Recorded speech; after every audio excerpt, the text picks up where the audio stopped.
તો કાલે વાવણી થઈ ગઈ તો આપણે મોટરસાઇકલ લઈને પૂગી ગયા આઈ જવાડીએ. But if I lay down and I play dead and I stay dead, baby you'll get sick of being. આપણે હાથમાં લઈ લીધું હાથી ને હવે માંડવી વાવવા જવાનું છે. ખૂણે ખાચકે રહી ગઈ હોય તો હાલો માંડવી વાવવા. જો આવી રીતે માંડવી વાવવાની હોય, એક જણો ખેંચતો જાય, એક જણો માંડવી નાખતા જાય, એટલે થઈ જાય કમ્પ્લીટ. આપણે તો માંડવી વાવી દીધી ને હવે આપણે દવાનો પંપ ભરી લીધો ને દવા છાંટવા માંડીએ. ચલો હજી તો 2 દી થયા ત્યાં તો આમાં તલી જો લૂમે ઝૂમે ઉગી ગઈ છે. તો આ હે ને તલી બધી બઠ્ઠી વરી જાય. તો આ ટીટોળી ઈંડાને જ બહુ જાજો ટાઈમ થઈ ગયો. આપણે જીસીબી આખતાથી પહેલાના ટીટોળીના ઈંડા હતા અને હવે અત્યારે 2 જ વૈધા છે. 2 તો બચ્ચા આમ વયા ગયા. એક જો અત્યારે ટીટોળીનું બચ્ચું નીકળે છે અને એક હજી ઈંડું એમનેમ છે. એ કાલે કા પરમદી નીકળશે. તો આ રહ્યું ટીટોળીનું બચ્ચું જો અડધું બાયણે નીકળી ગયું છે ઈંડામાંથી. આ ટીટોળીના ઈંડાને આપણે કેટલા ટાઈમથી બચાવીએ છીએ. ચાલો 12:55 થઈ અને હવે આપણે ખાવાનો ટાઈમ થયો છે.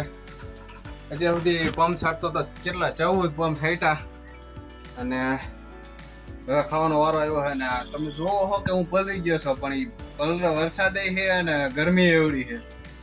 ફૂલ લઈ જાય વરસાદ આવવાનો છે કારણ કે બહુ ગરમી છે. એટલે ચાલો આપણે ખાવાનું મોડું થઈ ગયું પણ તોય આપણે આરહ નથી કરી. ડુંગળી ને એવું બધું મોરી નાખ્યું. તમને બતાવું કેટલી વસ્તુ ખાવાની છે. સૌથી પહેલા તો રીંગણાનું શાક છે, ડુંગળી છે, જાય છે ટાઢી જો આમાં હજી જાય પડે છે. પછી ચેવડો છે અને લાડવા હોત છે અને ટોસ છે, મરચા છે અને આ 2 ડબલા રહ્યા ને 2 આથણાના છે અને આ રહી રોટલી. તો હાલો ખાઈ લઉં હું અને મોડું થઈ ગયું પણ આપણે તોય છે ને થાકી ગયા ને એટલે વાંધો ન આવે. ડુંગળી બુંગળી સુધારીને ડાયરેક્ટ ખાવા માંડતા હોય. હા એક વસ્તુ કહેવાની જ રહી ગઈ. હાલો બપોરા કરવા તમારે જો ભૂખ લાગી હોય તો.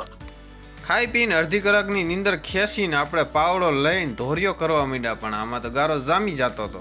ત્યાં તો ત્યાંથી હેલિકોપ્ટર નીકળ્યું. દેખો દેખો કહા ગઈ એ રહા. અમારા ખેતર પાસેથી ને નીકળ્યું જો હાવ.